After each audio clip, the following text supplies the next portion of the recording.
Hi everyone, how are you doing? Hope that you're having a great day today. Can you believe it? That's day 7 already of our summer song challenge. I think that is just totally crazy. I can't believe it.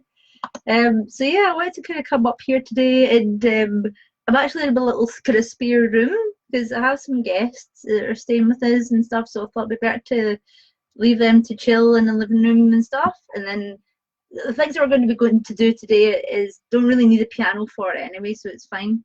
Um, so yeah, today I wanted to talk about going over the things that we did yesterday for our homework. Remember, we were thinking about getting ready to do a recording and stuff. You know, how are you getting on with that? Please put a comment, and I put up a post as well, guys, about saying let's see your recordings. In your comments there, could you put in underneath like if you're going to be doing a recording for it? Because I'd love to know who's been following you on the Summer Song Challenge. I'd love to know what you think about it. Has it helped you? Has it inspired you? Has it done anything like that to, help you out and stuff? I'd love to know, because this is the first time that we've done this particular challenge that I just thought of a couple of weeks ago, actually. So let to know what you think of it and if you think it's worth doing again and everything. For people who didn't catch it, don't worry. You can still follow it through Facebook groups later on. All the videos and stuff will still be tagged and they'll still be in the order of the different days and you can follow it through. The Google Drive thing will still be there as well. But I'm also going to be uploading the entire little course onto Skillshare. So if you're a member of that, something to look out for as well. So yeah, guys, what to do today is talk about how to make a great cover. And this is why we don't really need the piano or anything today. So I've got my phone here if I need to just get a reference note or something. I could just use a little tiny piano app if I need something. But this is all about what we think of when we're going to sing. We talked about yesterday about kind of a little bit of refresher about how we get ready to perform. Remember thinking about the alignment of your body. One of my little kind of hacks that I think is important is that little, the little triangle I was talking about. When you have your elbows pointed away from your body and it's a little tiny triangle. You don't have your arms completely down by your side, so you're kind of squishing your rib cage so it can't really move properly. You've got that little tiny triangle with your thumbs and that side bit of your palm resting on the top of your legs. Then that creates that little triangle. There's enough room for your rib cage to move if it needs to when you're doing your breathing. And if you're doing your breathing well, it will move a bit like that. I go into more in-depth things about breathing and stuff when on my other course, Know Your Voice. But that is a good start to get your positioning right for your arms and everything. So yeah, that was part of it, isn't it? And then we're thinking about remember performing, and when you're practicing the song, if you feel like you're not entirely sure about, not sure if you recognise whether you have tension on your body or not, thinking backwards in your sing is a good shout because it probably corrects a lot of the problems that you might have, and you don't really need to worry about the specifics of it. But it's great if you can be as self-aware enough to say, oh, I know where the tension is, and oh, I can feel it in my shoulders, I can feel it in my neck or my jaw. Those are most common areas. But not everyone can say that when they're first beginning, and that's totally fair enough. That's just the normal beginning. So please don't worry if you don't feel like you're quite aware about where it's happening when you first do it.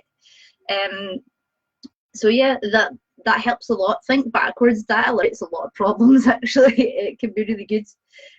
So yeah, loads to think about great covers. What I've done, guys, I've made a little great cover checklist. Oh, you can see it there. That's good. Some of the other recordings, like things have been in reverse, haven't they? But let's just go a little bit with it today. So a lot of this is like some of it's been covered in the materials that we've done before. Using the character question list is a really good start. It can help you with that whole thing about being more like thinking about that you're in the song and what is your character doing, what do they feel, what do they experience. So that's starting from that. That's a really good kind of start point. This will help you a lot to get into this new way of working, call desk work. I'm going to type that in. If people talk about desk work, you'll know what it is. It's basically working on the song, but you don't have to sing. So The question list will help a lot at the start of the desk work because it will help you with that. Feeling that you're thinking in a way that your character in the song would, yeah. So the other thing in our question list there is to think about the shape of the song. And this is something I think people often overlook, is that songs have a sense of tension and release. You know, it could be like a song might be relatively quiet or a kind of almost subdued feeling when it first starts. Then the kind of tension builds up. You're building up momentum, and then you have a big kind of memorable chorus. The opposite could be true as well. You might start with the kind of with a bang, you know, start with a really kind of memorable kind of verse and stuff, and then maybe the chorus is a bit more subdued. So that's why I think when it comes to songs, guys, don't just like be bogged down with thinking about the individual components of the song, whether that's melody or rhythm or something. People get to that stage sometimes and they think, I've memorized all the bits that I need in the song, and they think that that's their learning done, that's it. Well, it's not, guys, because that will end up, if you stopped there, it would end up with a really quite boring performance. And that's because you're not really engaging your imagination when you're performing. That's why you really need to think about what you're doing with the character in the song. And for this part of doing the challenge, I'm deliberately not giving you many examples of what I think, because I want you to think for yourself. I want you to come up with, look at the song Lullaby. I want you to make your own conclusions and stick by them, you know, and be quite confident in what you think and go with what you think. Let that inform the way you perform something. And nobody wants to hear another rendition of somebody sounding exactly like Paloma Faith. And that's the same for any like artist. I can't think of anyone that, you know, sometimes artists like hearing people doing different covers of their work, but what they don't want to hear is somebody just doing it exactly the same way as they have. I mean, that's boring to them. You know, sometimes it can be really refreshing. It can be nice to hear different versions of the same song, you know, because everyone will come up with their own different ideas and do things in a more nuanced way, or they were saying about it could be just the emphasis of a different word or something. But that can actually be really effective as far as covers go. So I want you to think about the overall shape of the song. Is it become building up in tension, or like what bits is it building up tension, building up momentum, leading up to something? Then it might suddenly slowly ebb away a little bit at a time until it becomes back down to normal. Or it might build up tension quite a lot over a long period of time, and then suddenly it just kind of drops to nothing, you know? So it could be gradually building up and drops down really quick, or it could be like a big hill, like building up and then coming back down very gradually. I want you to think about parts of that for Lullaby and see what you think. So the next bit is looking at something that I sometimes talk about when I'm teaching, which is word painting. This might be a kind of new thing for people if you're not really sure. You might not have heard of it before. This is like it's kind of difficult to describe in a way. It's easier for people to get it if I just sing a bit of something and then you'll get the idea. It's for particular words, and I should emphasize that in a song you might only have 2 or 3 words in an entire song that are like this.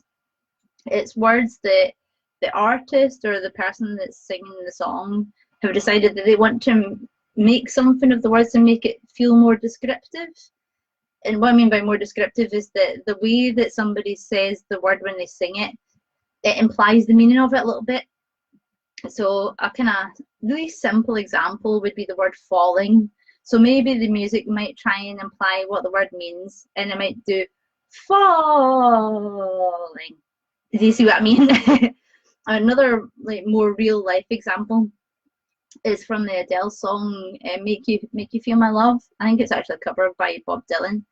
But there's a bit in there when she talks about, I could offer you a warm embrace. And I think that the word warm is really important.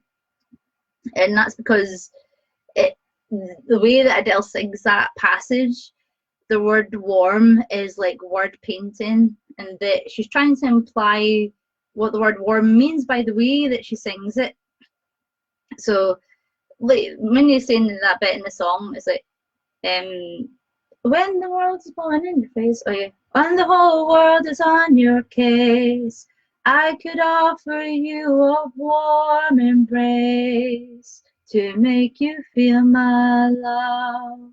So the description of the word warm, it's what, think about the intention behind it. The person, the character in the song is wanting somebody to come back and to be intrigued by this warm embrace or be tempted by it. So Adele, in her wisdom as an artist, she's making the word warm sound warm, and she's doing that by shaping it in a soft kind of way, making it cozy and inviting. So I'll do that a little bit again. I could offer you a warm embrace to make you feel my love. A way to like do the exact opposite of what the word should mean was to make it sound cold and I know really uninviting. So you could do something like, complete opposites. I could offer you a warm embrace to make you feel my love. That's the trap that people often fall into. That yes, you're saying the words in the right order, and there is some bit of meaning in the words, but a lot of the time when you sing, it's not even the words that you're saying, it's how you sing them. Do you see what I mean? There's a big difference between somebody saying warm and making it sound cozy and inviting, or somebody's making it saying warm and it sounds like you're just saying, you could be saying anything. You could be saying shoes or car or anything that you can think of that's pretty boring and people won't be interested in. It certainly doesn't sound like the thing that the character in the song wants is for the person to come back and to have a warm embrace with them. That doesn't sound tempting to me. It doesn't sound inviting. It doesn't sound cozy, and that's why it's important to think about what the character wants and what they're motivated by. In that instance, the character wants the person to come back, so they're trying to kind of entice them, come back to me. I could offer you a warm embrace. It's like, come on, you want to, so that's something to bear in mind for word painting and stuff.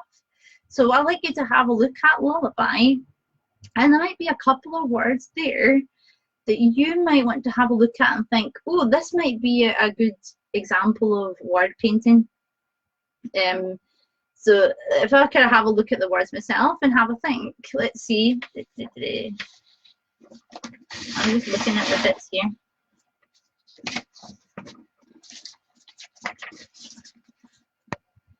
Isn't there a bit?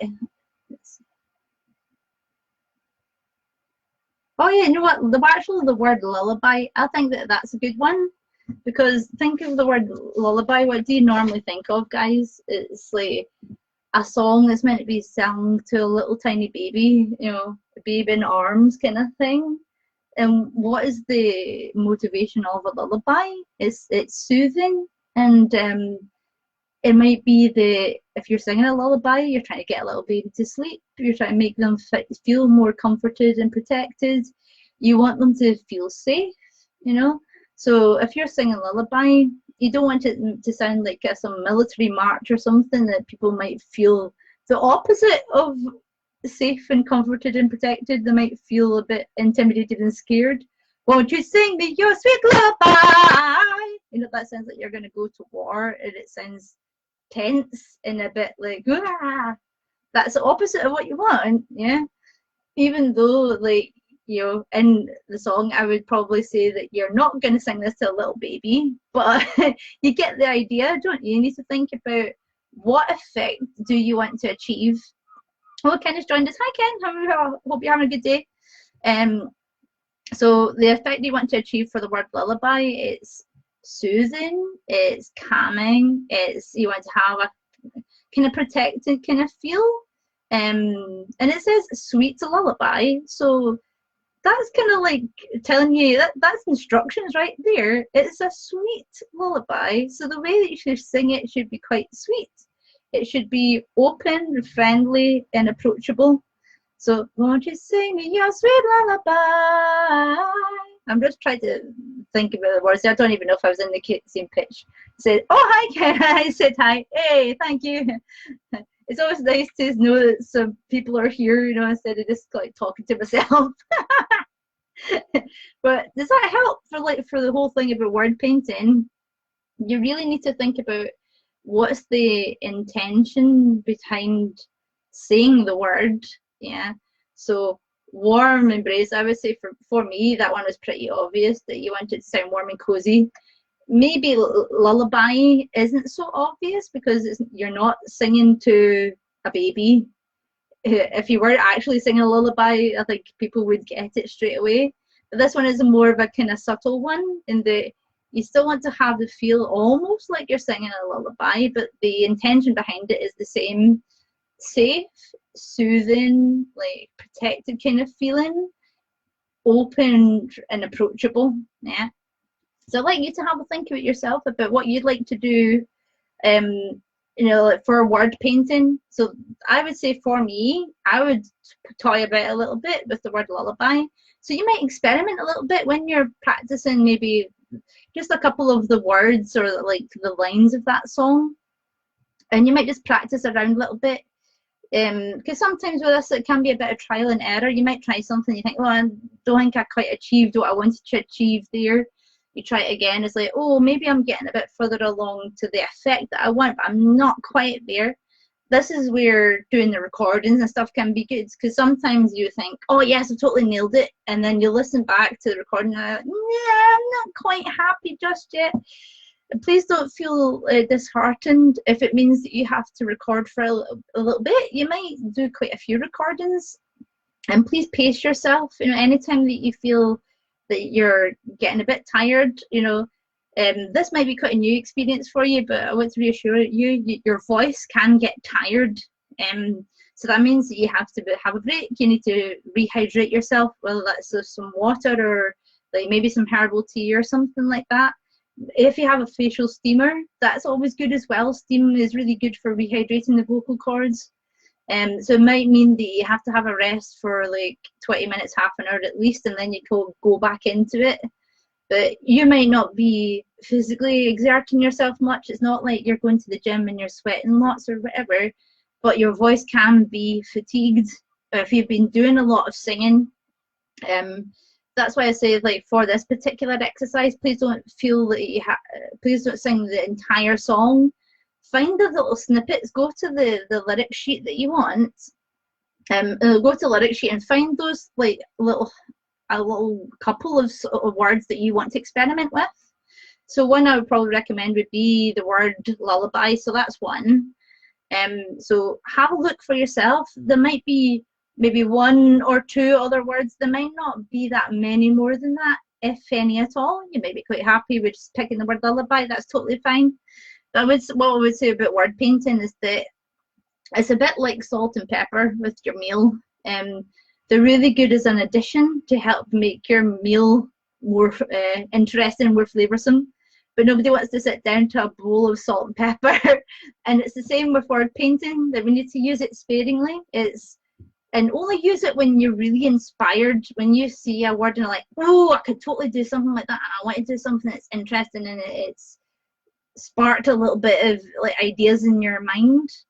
Please don't feel that you have to force it. If you don't get that little spark of an idea, then don't feel that you have to do it, because that's a good thing about word painting and stuff. It's a good way of showing your own interpretation of things and showing that you have a greater depth of understanding of meaning in the song. But sometimes if you force it, it can sound like insincere. So this is why word painting is a bit difficult, guys, because it's all really just depending on the person, depending if there's particular words that spark an idea. You have to go at your own pace. You have to isolate the lines of the song so you don't overstretch. If you end up singing an entire song just to practice one part of one line, frankly, that's a waste of time, and your voice is going to get tired. So better actually to isolate that one little line that's got the word you want to practice in it, if it's lullaby or whatever. Just practice that line. And you could even use a piano app, on your phone. Everyone's got a smartphone, haven't they? So you can get like free piano apps, and if you get your reference note, it's like a low A. I can't remember which note it is, but once you get your first one, or you can just play a couple of little notes to get you started, and then you'll be able to find it. And if you're really good and quite familiar with Spotify, you can get good at knowing exactly where the place is in the song. And I do that quite often for songs that I really like. I'll go back to a verse or a chorus that I really enjoy, and it goes on the straight line, but it doesn't give you any indication about the different structures of the song. I just know roughly where it is in the song, and I go, yeah. So maybe after a while, if you've been practicing the song, you'll know, oh, this is a good bit, I'm going to prod that bit right there, I know where my line is. And it maybe gives you a couple of seconds before you start it, So yeah, have a try of word painting, guys. Just a couple of words and see how you get on. So next thing we want to look at in our cover checklist is to see how we can improve our empathy. That's something that's quite important with singing, guys, is I mentioned before in the character question sheets and everything, that all of this stuff about thinking about what our character is doing in the song and everything, it is about developing empathy. It's to help you feel that you are comfortable putting yourself in the shoes of another person and imagining things that maybe yourself you haven't experienced in your own life, but you can imagine what it would be like if it happened to you. And I could appreciate that sometimes people find this a bit difficult. Sometimes people can find it difficult to use their imagination for particular things that they are not experienced in. Like, it could be pretty easy for somebody, say if they really enjoy sports, they can find it quite easy to imagine, what it would be like if you're a footballer in the field doing something and, I don't know, they missed a goal. You can empathise with that person because I can understand, that must feel awful. But if it's something relatively new to you, like music and singing, maybe the empathy isn't quite there yet because you're unfamiliar with it, and that's totally okay. Oh, Rachel is around us. Hi, Rachel. Hope you're having a good day. So this is something that I think will help you if maybe you're finding empathy a little bit difficult just now. So if you think about Lullaby for a minute, this is kind of like a love song in a way, though it doesn't really say things like, oh, I love you and all that stuff, but it's about trying to get somebody to come back and, oh, I'll sing you a sweet lullaby, and it's the words around the idea of like, oh, you're all I need kind of thing. So you might have been in that situation where you love somebody and you want them to come back and maybe you're missing them or something, but maybe you haven't been, and that's totally okay. So one of the things that helps a lot if you're trying to understand a situation that maybe you don't have much experience in, this is when friends and family can come in really handy. Just asking their experiences, I've done that quite a lot when I've been trying to do research for songs and things. Not been so much from my family, but my grandparents and stuff like that. I remember asking my granny about, oh, what was it like? And she used to be a maternity nurse, midwife, that's the word I'm looking for. But that was like, when was she born? 1908 or something? Yeah, it was ages ago. But then, yeah, she is kind of survived all these kind of 2 world wars and all that kind of thing. So I was always asking her for what was it like during that time and all that kind of stuff. So, and it could be that once you start asking questions, you'd be surprised you might hear stories you haven't heard before. And it could be, stories of oh, we did this when we first met, or all that kind of thing, and you can be inspired, or it can help you understand what it's like to miss someone and things that people find frustrating about that. And to us, it can be little things like I can't really think of an example just now, but it's usually something like you do something perfectly innocent and all of a sudden like a wave of missing somebody just hits you all of a sudden. That can be like similar, like the one that's most relevant for me is family bereavements that I've had like over the last couple of years. You know, you could be going along perfectly fine, and I remember just being totally upset when it was like my dad's birthday, and I was like the fifth or sixth year since he'd passed away. But it's always like it wasn't necessarily for me. It wasn't at Christmas and stuff. Like I did miss him, but the worst day for me was his birthday.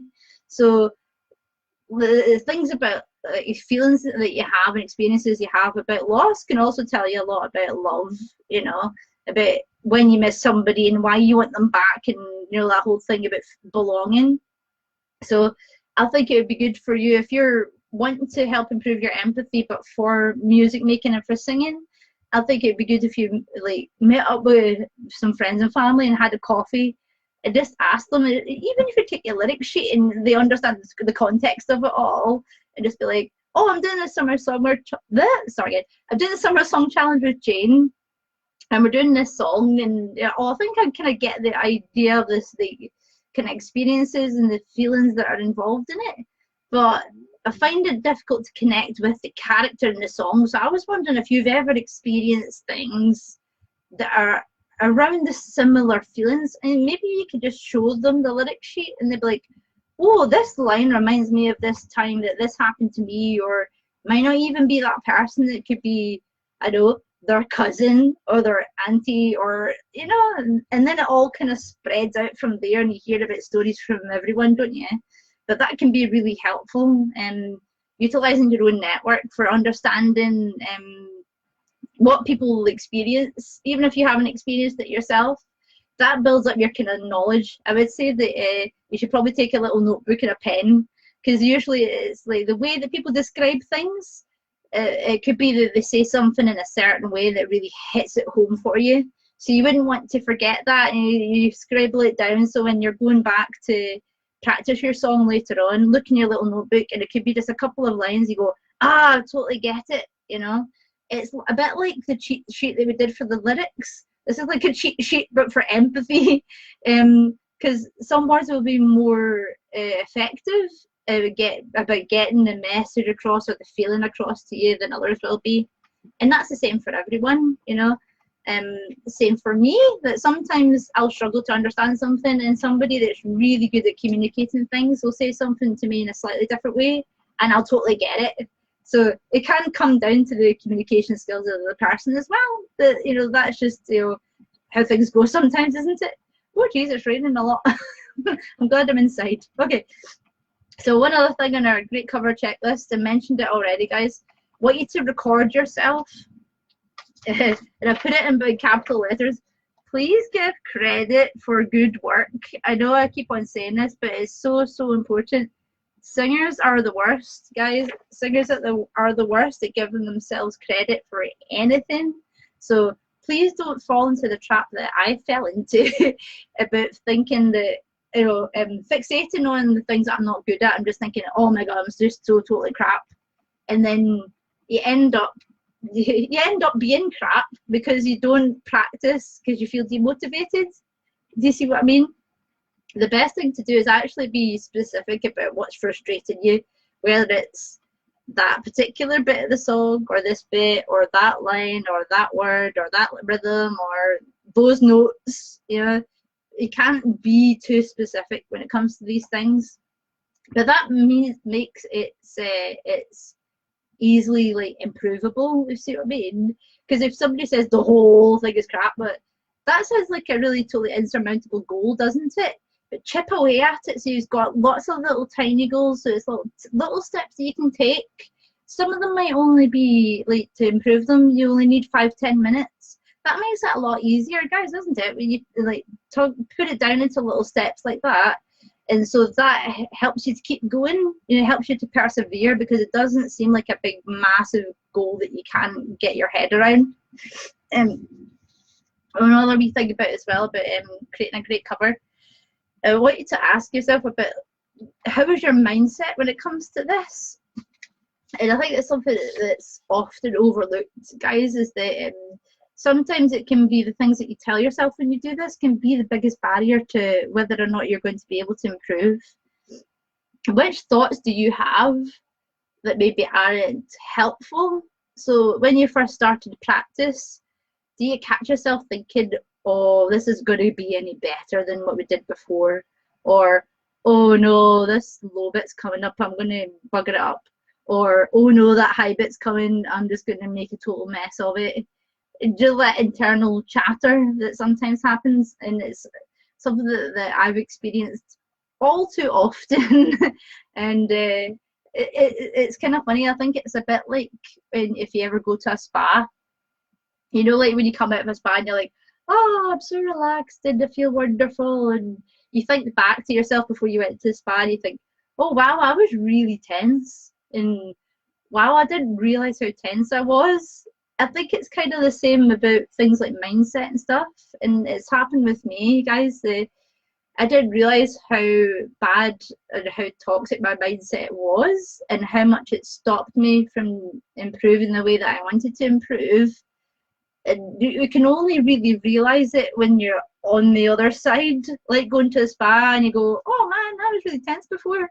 Now I think I've got a better mindset, and I look back and I'm like, oh, no wonder I couldn't improve. And I felt really frustrated because I was getting in my own way all the time. So I want you to think about that. I want you to like have a kind of think and, you know, speak to yourself in a way and just ask, like, do you think that you're getting in your own way? Is there maybe thoughts that keep on cropping up?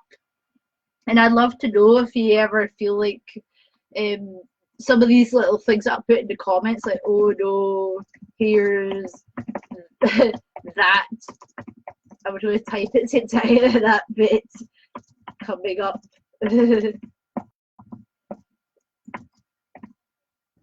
put it under like a wee subhead there, like toxic thoughts, or another common one is, what's the point? I'll never get better. I've had that, you know, what still happens to me to this day. To be fair though, not so much with music stuff, but with things to relate to business, I struggle with that every day, you know. So I don't like to think that things with mindset and things is like you think about it and you sort out one bit and then that's it done. It's like a continuous kind of practice about trying to catch yourself, like being more aware when these thoughts creep in. I put that into I can't spell. Thoughts creep in. It's to help you to be more aware of when these thoughts creep in, and the more that you're aware of them, the more that you can, more likely it is that you'll be able to do something about them. So that's my main kind of things today, guys. Creating great covers. So tomorrow, what we're going to do, like we've done most of the work for Lullaby. So what I'm going to try to do is start on the other song, Way You Make Me Feel. But all the kind of materials that we've got are going to be pretty much the same, apart from some maybe like nuanced exercises that I'll create specifically for that song. But now we've got, what, 3 days left. We've got all the materials there. You went through the process. So then we're going to do the whole process again, but we'll be able to go through it quicker because I've talked through all the materials and what we do with them, the process of it, what we do in which order. Let's apply it all to We Make You Feel, the Janelle Monáe song. So then we'll have 2 songs by day 10. You'll have a choice of 2 songs that you can upload onto our Facebook page. Okay, thanks guys. Thanks so much for joining me today. I hope you have a great rest of your evening and I'll catch you tomorrow. Okay, see you. Bye.